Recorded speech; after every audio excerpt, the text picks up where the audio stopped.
Hello there guys, it's me Unstable Voltage. Welcome back to the second episode of Europa Universalis 4 as Muscovy. We are playing with the third Rome DLC, and I haven't really sort of looked at any of the mechanics of that yet. We do start off as a Grand Principality, which is one of the new sort of government types that is added in with this particular DLC. The estates apparently... Oh, we've got the Cossack state as well, of course.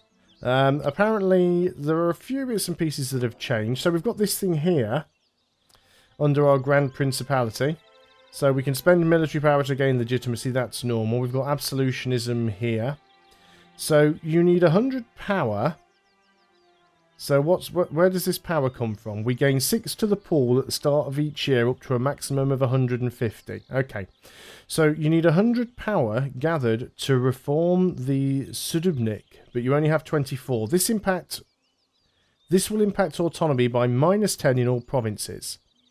You need 100 power gathered to support, I'm not familiar with that word, a Prichnina, but you've only gathered 16. This will impact the progress for all rebel factions by -30. So we're gaining different points here. Now, what are these... Where do these points come from? Ah, okay, base. So we get base 3 for all of them, and then the remaining point is from our ruler. So basically admin, diplo, military, right, fine. And then this one allows us to raise Trelsty, and this will impact war exhaustion by -2%, and raise 6 Trelsty regiments in your capital. But it will increase our stability cost, relying on these regiments. Okay, that's fine. So we've got some extra stuff that we'll be able to do there. Not too sure if anything else has changed specifically. Our religion, we're Orthodox. I've never played as an Orthodox nation before in this game either. So we have our Patriarch Authority. No Patriarch Authority gives no modifiers. Maximum Patriarch Authority gives us more missionary strength, reduced unrest, and more manpower. So obviously we want to have as much as possible. Select an icon to be... So how do we get this up? How do we increase our Patriarch Authority? Patriarch Authority represents the level of influence that the Orthodox Church has on the nation. In Orthodox provinces, high Patriarch Authority will decrease local unrest and increase the number of recruits joining the army, but it will come at the cost of partially diverting local taxes to the Church. You can consecrate a Metropolitan of a state to get 5% Matriarch Authority. But it doesn't say how we make that go up. Is it something done on a per... province thing, because I can't see an option for that anywhere. I'm not seeing any extra buttons. Let's just quickly go back into that tab. So we can select these commissions, but you need Patriarch Authority to do them. So these basically are some extra little bonuses, right? So need to work out how we gain that Patriarch Authority. Not going to worry about that too much for now. Let's go ahead and unpause the game because I've already been rattling on for 3.5 minutes. We haven't done anything yet. So in the last war, we managed to take a chunk of land away from Novgorod, who were in a trade league with these guys, whose name I can't remember, which was Odoyev. So we took Odoyev out completely. We do have a CB against Ryazan, and I want to get one against Tver as soon as possible as well. Preferably before these guys get any sort of alliances that's going to make it difficult for me to deal with. Main problem at the moment is a lack of manpower. We are still really, really below our required manpower numbers, and all of their army seems to have disappeared off. Let's gain... Alright, so we can just go ahead like that and gain some extra support over here straight away. That'll be really nice. Reducing that autonomy by quite a bit, especially when we're going to be taking a fair bit of land. Royal marriage offer from Rostov. I believe Rostov are one of my subjects, are they not? Yaroslavl, Perm, Belarus, Rostov, they are, yeah. So we can accept that royal marriage, not a problem. So we can have the last jousting tournament, which lasts for 20 years, gives us plus 10% morale of armies, plus 1 yearly army tradition, and we'd lose some money, we'd lose a bit of splendor, which is not nice, and a bit of admin, but I think that's probably worth it, actually. So we'll go ahead and take that, especially if we end up getting into a few fights. We are still considered a great power, only just... But being a great power is fantastic all the same. I've still got 3 advisor slots, but I'm not making a huge amount of money. We probably need another Diplo guy. We're actually admin focused at the moment. I'm going to make it a more even spread. And probably get the improved relations guy, because our Diplo is going to end up quite behind otherwise. So let's go ahead here and finish getting the last of these claims. So that's all the claims that we can get on you. So we might as well then go and bring you back. We're working on improving relations with Crimea because we have a mission to do so. You don't like my aggressive expansion, but you don't hate me all that much now, actually. You're not in that personal union, or are you? Lithuania is a junior partner of Poland. Right, so we can't actually go ahead and get an alliance with you because you're a junior partner. So what we want to be doing is actually working on Poland. Because if we can get the Commonwealth on our side, that'll make life a lot easier for us. And I haven't decided yet if I intend to sort of expand into Europe or expand into Asia, or what sort of combination of things that I'm going to do. We're now a sinner. Our ruler, so tolerance of the true faith is -2, which is not so good. We're actually taking attrition there, and I hadn't even noticed.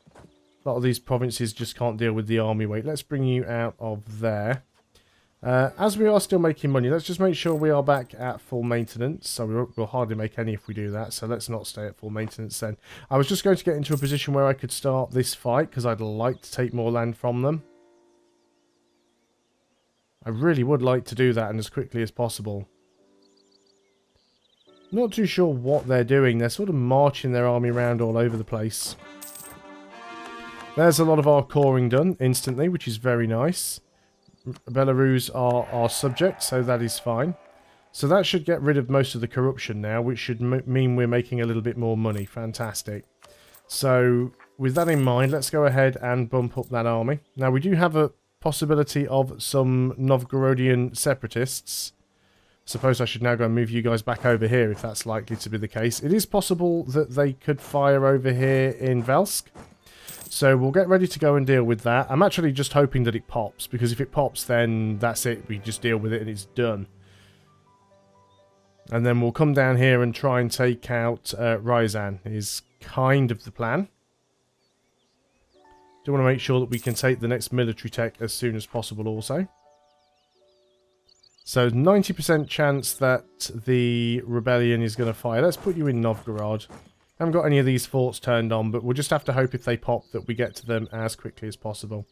On naval, oh, there we go. They actually popped right on top of us, which is fantastic. Lose some ducats and some admin power to reduce unrest, or gain some legitimacy. Sure, we'll do that. Let's get you guys, it's because we've got this selected. Of course, that doesn't help our manpower particularly well, but fine. Let's get you guys back down here onto that tile. Oh no, we've got another lot of them popped over there that I hadn't noticed. Didn't realise that they'd had 2 stacks, but fine. So a little bit of separatism there for another 10 years, but I'm sure we'll be able to deal with that. So we'll take that back, that's fine. Still making money, not a huge amount, but still making some all the same. And 9,000 manpower in the hole, which is not good. We could try and consolidate some and get some mercenaries, but again, we don't have an awful lot of money either. So let's go ahead and move this army down here. We might as well, given the fact that we've dealt with the Novgorodian separatists. So boats is something that I was going to look at. We have a naval force limit of 13. Lights require how many sailors? 50.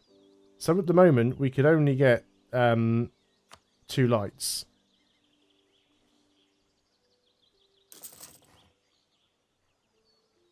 go and get them both there because I'm not sure which side the port is on. No, the port is on that side. I didn't want them to end up being in the lake. So the Renaissance has started. So we're going to start taking some tech penalties now. You are in position. I think we can jump straight in on you. We do need our diplomat though, so I'm tempted to just wait until he is finished with Crimea, because then the mission will be over. So we'll wait for that one to be done. And it'll give us a chance to get some more manpower back as well. So another month, and we should be done there. So yeah, let's start trying to get a few trade ships going and make a bit of extra money that way. I didn't look at my merchants, so I assume they're doing the right thing. So we're collecting up here, which is fine because we're getting downstream bonus. Our home trade node is where?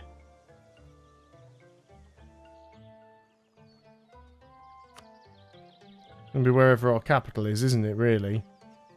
Which is here. So this should be where we're collecting from. Yeah, our main trade city. So we should be collecting from here automatically. Yeah, we are. So you're channeling in, which is fine. I don't really know why, because it's the only way that stuff can move. So you might actually be better transferring from there. We'll see if that makes it go up any. We're currently getting 4 ducats, so I'm hoping that'll push some more the other way. So there's the mission completed. We have a new mission. Create a plot of fleet. Incorporate Beluzuru. Sure, we can work on that. Did that increase our trade? Yeah, by a little tiny amount, but it was still some. So let's go ahead and we're going to want to improve relations with you. But before we start doing that, let's go ahead. What's up with Poland? Why have they suddenly decided they hate me even more? Poland have rivaled me now, have they? Fantastic. Cheers, Poland. No point sucking up to Poland then. So let's go ahead and start improving relations over here so we can integrate them later on. And then let's go and get ready to take these guys out. Why not? So they've got no buddies. So let's go and declare war. Again, we are a little bit short on the old manpower, but that's fine because we intend to just take everything as quickly as possible. So I'm going to split you in half, and we've stacked wiped them anyway, so that's fine. And then let's split you in half. So the bottom 3 provinces are all one nation. All one army. So as soon as you guys have done, just get out and stand over there. These guys are probably going to take a little bit of attrition, but that's fine. Obviously, I'm going to take all this land for myself, so standing around in it and looting it seems a little counterintuitive. So let's just get everybody out of here to avoid taking all of that attrition. So reduce ship cost, which is nice. We do want to detach a siege here. We want to try and reduce the attrition that we take as much as possible. So that's fantastic. So assuming that we're not going to be able to get either of these guys to like us, who would we possibly want to ally with? Sweden's still in a personal union with Denmark. They're not independent yet. Denmark is still my rival. Hungary, we might be able to do something with. Let's start improving relations with Hungary. The Great Horde rivals us. And they're also allied with No Guy. So yeah, we'll have to play that one by ear and see how things go. In the meantime, we're really just waiting for this fort to hurry up and fall. After Muscovites invaded Novgorod in 1471 and Lithuania failed to come to Novgorod's assistance, Novgorod was forced to accept Korostin's treaty, which further limited its independence. Ivan III, still wary of uprisings because of what happened to his father, deported many of the citizens of Novgorod. He also replaced leaders of Novgorodian Church with Russian Orthodox leaders. Lands were taken from the natives and given to cavalrymen in return for military service. After establishing the reform of land management called the Pomeste system, there he introduced into Muscovy. By seizing the local nobles called boyars' estates and giving it to his army, it helped bolster and centralise his power and create loyalty in his army and other servants. By 1489, Novgorod was a shell of its former self and is now part of the ever-growing Russian state. So we can either get the Pomestija reform, which lasts for 25 years, gives us plus 10% morale of armies and a reduced tech cost, or let us become more like Novgorod, so we can have more trade efficiency and more institution spread. I think the morale of armies and military tech cost is going to be more of a benefit to us, because there's a few wars that we are going to be wanting to get into, especially if we actually get some of our manpower back. So we really need this fort to fall before we can do anything. We're just literally sitting around waiting for that to happen right now. You guys can all group back up together. You see now we just had a disease outbreak there, so we don't have enough to siege, but all of the other AIs are coming in to help with the attrition.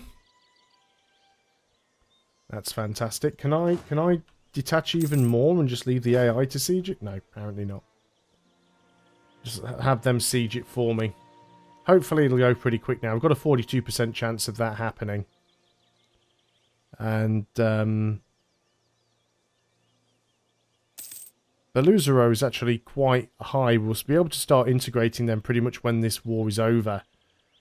So we'll have to call back a... Hungary, would you be willing to accept an alliance at this point? You would not. That's because we're at war, which is fair enough. You've already got too many diplomatic repulations?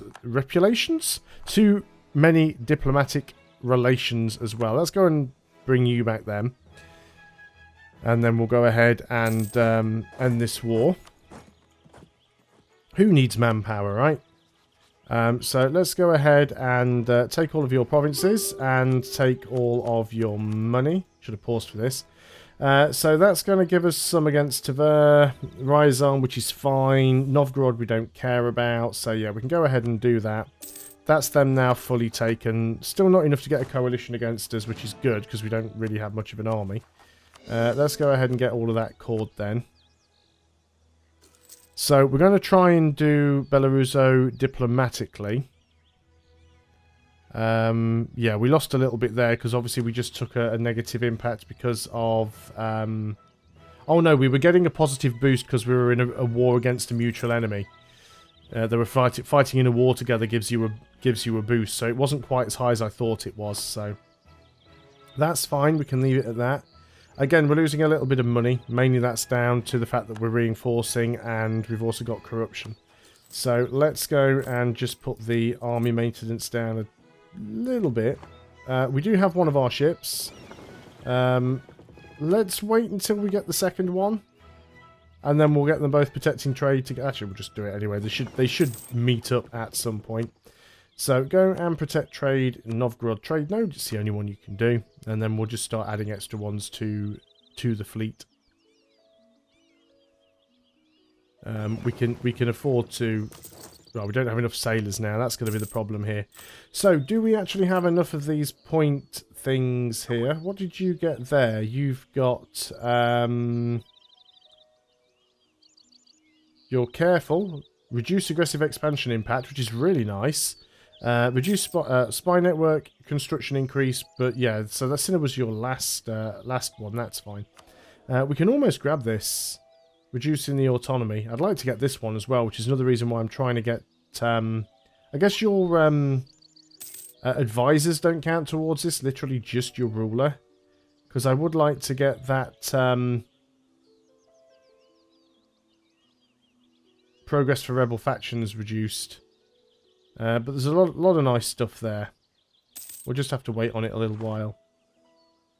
We can invest in a military tech. Well, we should definitely go ahead and do that. We want to have the tech.